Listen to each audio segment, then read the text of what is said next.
for questions. Well, what we wanted to do when you go from game one to game two, it's not about who you're playing. Like I said before, it didn't matter if we were playing North Georgia or North Carolina. And the way we walked through today and the pace and our energy this afternoon, I thought we might be playing North Carolina with the way that they brought it. So we felt like we were going to play well, and they had a good practice yesterday. But you want to make a jump. You want to make improvements, and you have to understand that it's not about how you score. It's how you defend, how you rebound, how you run, how you move without the ball. And I thought we did a better job with that. You know, in a regular season, we'd have had the 2 exhibitions. We might be on game 7 by now. You know, right now, this is like the equivalent of having 2 exhibition games, you know, where you're really trying to learn about your team. And I thought tonight we were aggressive and we definitely got at it. We didn't play the score. We had 32 deflections at half. We finished with 62 for the game. We were in the bonus at the 13:57 mark of the first half, which was absolutely huge. We had guys moving. We definitely had some turnovers, but like 3 of Samir's turnovers, I was clapping for him because we had more rim runs in this game than we might have had in a month last year. And that can't happen. I mean, we got to have that rim running game. We've got to have a better break. And our kids got to learn how to run and get under those passes from him. So I'm proud of the way he's playing. I mean, double-figure assist games, 2 straight games, that's big time. I mean, that doesn't happen very often anywhere. And I thought Tumani really did a nice job tonight of coming out with an attack mindset, a rebounding and defensive mindset rather than a scoring or shooting mindset. And he did and in turn, he gets 19 points. And so when you come out and you learn, and again, like some of the guys said today, when you've got everybody on this team that's returning is a much different role than what they were a year ago. And plus our new guys are in a different role than that they might have been in at their places. And so everything is an adjustment period for us right now. But we're getting there. That was a well-coached team. They ran their offense outstanding. We knew they did. And it was really good for us to have to make decisions defensively, make adjustments defensively. And get from there. But we did a lot of positive things, plus 19 on the glass, plus 10 at the foul line. And a lot of people played, and definitely too many turnovers, especially with some guys trying to make passes and plays. They're unselfish plays. You know, a couple of them, we put our head down like we're going to score, like we don't realize somebody's there ready to draw a charge. We got to get better there. But guys are learning, and this team is coming together, and every day is a process of becoming more together, more consistent, more connected. And that's where leadership has got to continue to emerge. And if we do those things, then we'll get tougher. And that's what we want to be able to do, mentally and physically tougher, because we're not big.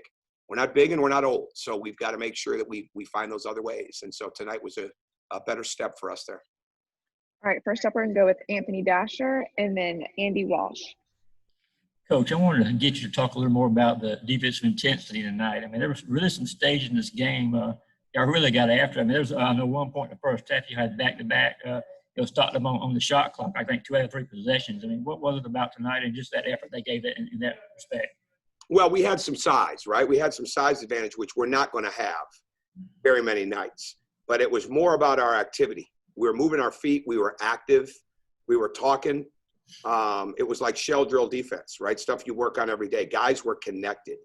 And a couple of times we overhelped. First half, 15 of their 26 points were from the 3-point line, but we weren't giving up points at the paint, in the paint, which was really important. And we were changing defenses.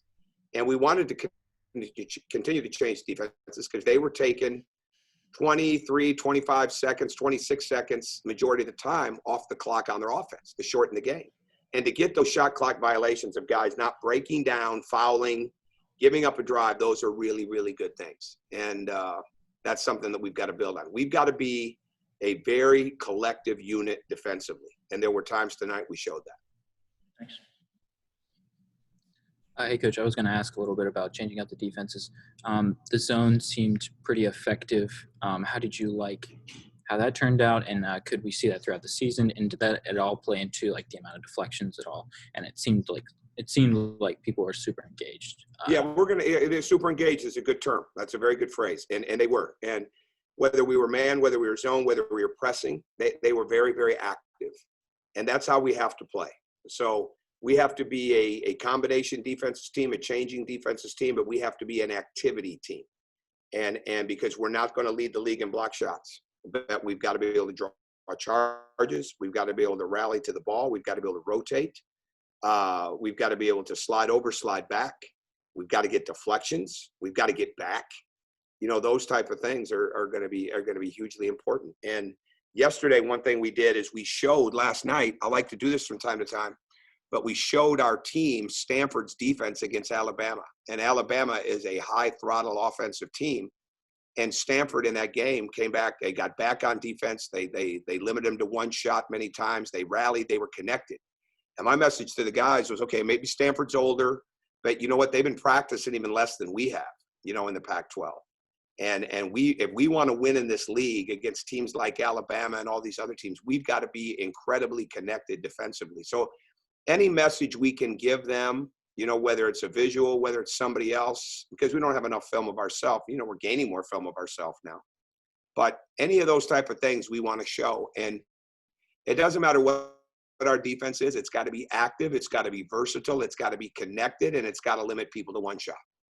All right, up next, we're going to have Lance McCurley and then Ryan Curley.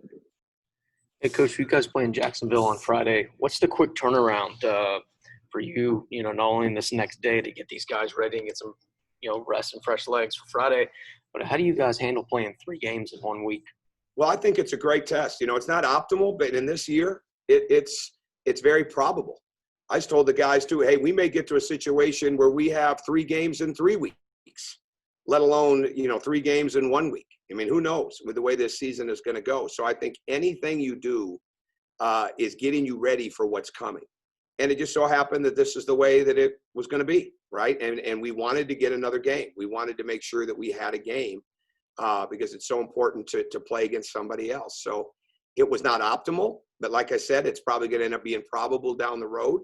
And now our job, and we were able to do a couple of those things tonight, but they really shoot the ball well. They've got a couple of guys that can shoot it at a high level. And when I'm done with this, I'll watch tonight's game that they played. I heard they won.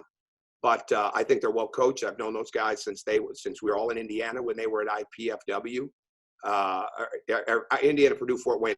I'm sorry, when they were at Indiana, Purdue, Fort Wayne, and they've done a really good job there.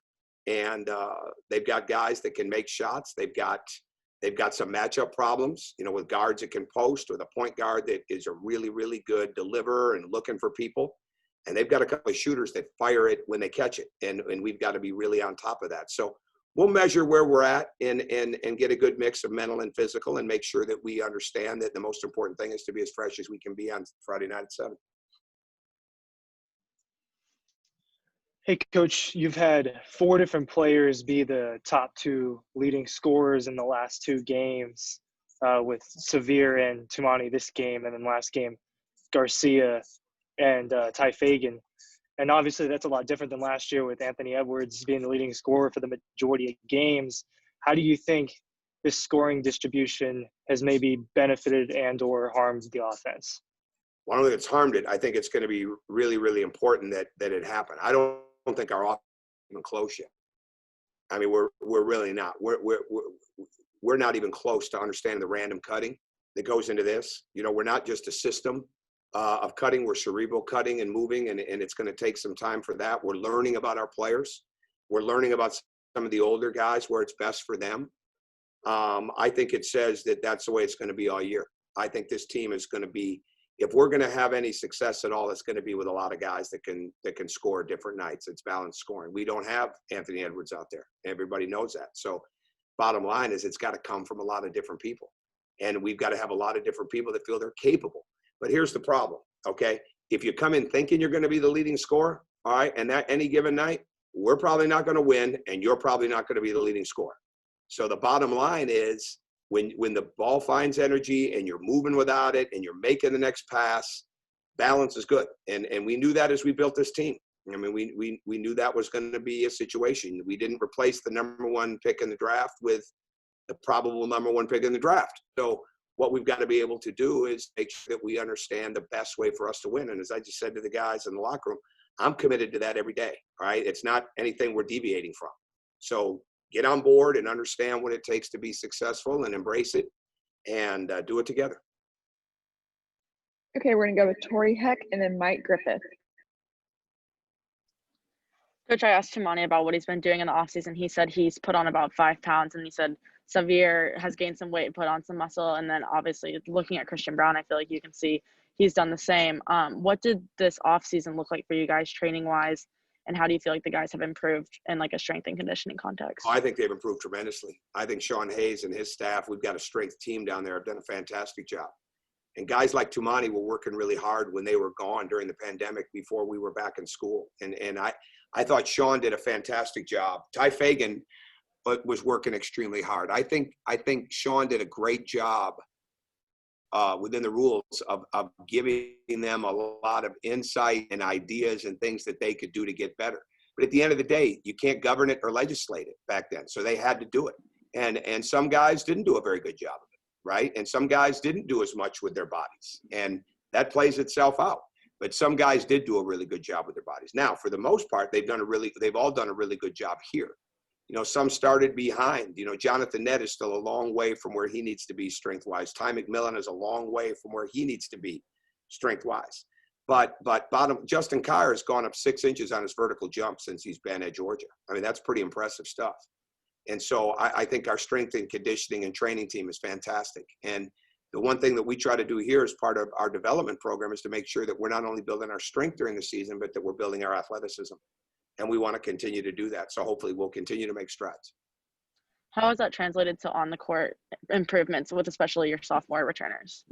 Well, I think more explosiveness, quicker burst, better footwork, better defensive feet. I think it'll come out even more with being stronger with the ball, with finishing through contact. Let's use Jackson Etter has been a workhorse. I mean, Jackson Etter has worked extremely hard. As I said to the coaches and to the team after, he'd have never made that move in a game last year. That was a powerful, strong move. And that's a product not only of confidence, but of getting his body stronger. Jackson Etter, as I said to the team, the 2 times that the bench absolutely erupted, all right, on that bench was Jackson Etter's drive and Jackson Etter's foul that looked like a block shot. When you work and you go at it, your teammates respect it, right? They respect it big time. If you don't work, they don't respect it, right? And the bottom line is when you work in the track and field, in the sand pit, in the weight room, in the other conditioning aspects, on the court, doing extra, people respect that and you're going to be rewarded. And that's how this has got to move. Program has got to move for us, and that's how they become more and more together. So that improvement, them gaining confidence from what they're doing athletically and strength-wise, is a huge component of how much better they get on the court. Coach, what's a realistic timeline? I know you got eight new guys, and you're saying you got to learn where it's best for them on the court. A lot of work to be done, but I mean, do you try to? I mean, as far as a sense of urgency, is there a data entry point you want to be ready by, or is it the SEC season, or just kind of your thoughts? I don't think there's any way of knowing. I don't know anybody that could even project that right now with any sense of knowledge. I mean, it's just all too new, right? It really is. And when you've got 8 new guys, I mean, it's all too new. I mean, really, in a realistic year, we wouldn't have even started the regular season yet because we'd have just played 2 exhibitions, right? Or a scrimmage, right? I mean, and so like I said before, and everybody's in the same boat. 21 years as a head coach, that's the first time that's ever happened, where you had no idea walking into a win-loss situation game what you're going to do, what's going to happen. And so everybody's like that. So I don't know if anybody can look at everything's different. These kids have got to generate their own enthusiasm so much, because even though we have fans here, it's not 10,000, right? I mean, and nobody's got that. So you've got to, though it looked like Texas Tech Houston had quite a few people at it the other day. I'm wondering how they got so many. But this deal is going to be unique for a long period of time. And I don't know if you can put a timeline on any of that. I know I don't have one. And I just want to see improvement every day. And now it's like we actually have our own film to watch, right? And not just practice film, but we have opponent film. And it's December 2nd. Think about that, right? I mean, it's just all different now. So I like the way they're getting better, though. I like the way they're working. And I think some guys will separate. And unfortunately, if you don't work real hard, you'll separate the other way. But have a whole bunch of guys that understand that competitiveness every day is going to be crucial. And we've got to, I know we're not real grown up right now, and I know we're not as mature when you have so many new guys, but I'm coaching them like they need to be. And so hopefully we can speed the process up that way too. All right, and the last two questions are going to go to Jed May and then Trevor Terry. Hey, Coach, I wanted to ask you about the conditioning part of strength and conditioning. Now, do you notice these guys, being able to more physically keep up with the pace you want to run on offense? And I guess if so, mentally, does that help them stay sharper the longer they're in the game in terms of cutting and things like that? Oh, yeah, I think so. Yeah, we're scrimmaging more this year, and we're doing a lot more with our break. But it was not good on Sunday. Our break was not as good, and I know we scored 85 points, but our rim running was non-existent, and that was a big point of emphasis, especially yesterday, and on film and on the court. And some guys really stepped that up. That's why I didn't get upset when we were trying to throw it over the top. Absolutely. I mean, it's all part of the vision of where we've got to go with this team, and we're not big enough and have, the skyscraper guys that are just going to line up down low, and we're going to throw it into, and it's going to be points in the paint through the post up constantly.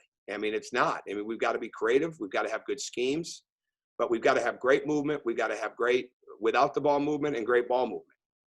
And with that comes, we've got to have the running game. And then we've got to get the recognition of the running game, which we're not at yet. And we've got to create some turnovers. And we've got to limit teams to one shot. There's so many things that go into it. Well, conditioning and being able to play through fatigue and being able to play through the disappointments of missing a shot or things like that are really, really important. More people get fatigued in their own disappointment, all right, than they do in how hard they're playing. The guys that are playing hard, it's real easy to see it when they hit a wall, get them out, they go back in. That's what I'm trying to get them to understand. You start jogging because you didn't get the ball, or you missed a shot, or you got your feelings hurt on something, you're coming out and you may not get back in, right? That's the only way that it can get built moving forward. And so, and Mike's in answer to Mike's question, that's how I'm coaching it, right? Like, we've got to coach that now.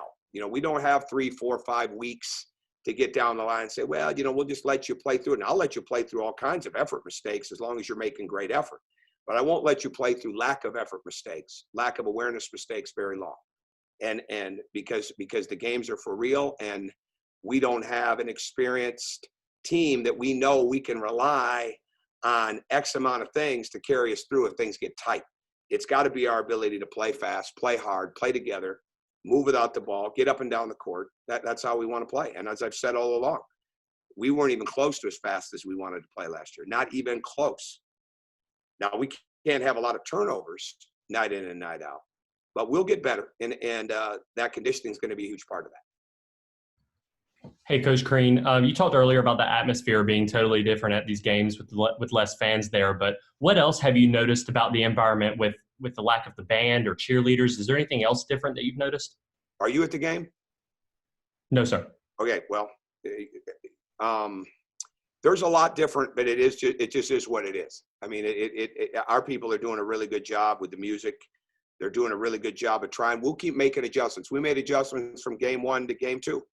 With some things during the game. We'll continue to do that. I mean, it's all in pencil right now. It doesn't matter what it is, right? It's all in pencil. I was just reading today, there's some new things with CDC guidelines that could impact college, and people are looking at it in basketball and looking at it for the finish of football. I mean, every day there's something new we're learning. Well, we have to be able to adjust. We have to be able to make decisions on the fly. We have to work together as a team, with the athletic department, with our operations staff, and with our basketball program to try to make this as good an atmosphere as it can possibly be. Now, do I expect it to sound like 10,000 yet in there? No, but we're heading there. I mean, we're heading for that. And I know we're never going to get more than 17, 18% in there the way the rules are stated right now, unless they change. And maybe they will, but that doesn't mean that we can't do even more with the enthusiasm and the energy that we're trying to provide with the music and things of that nature. So I thought it was even better tonight than what it was game 1. And hopefully we can say that it's better game 3. But I don't think we can sit there and worry about who's not here or worry about what we don't have. I think we've got to put a lot of focus and intention, really good intentions on controlling what we can control. All right. Thanks so much, Coach. Thank you. See you later. Bye-bye.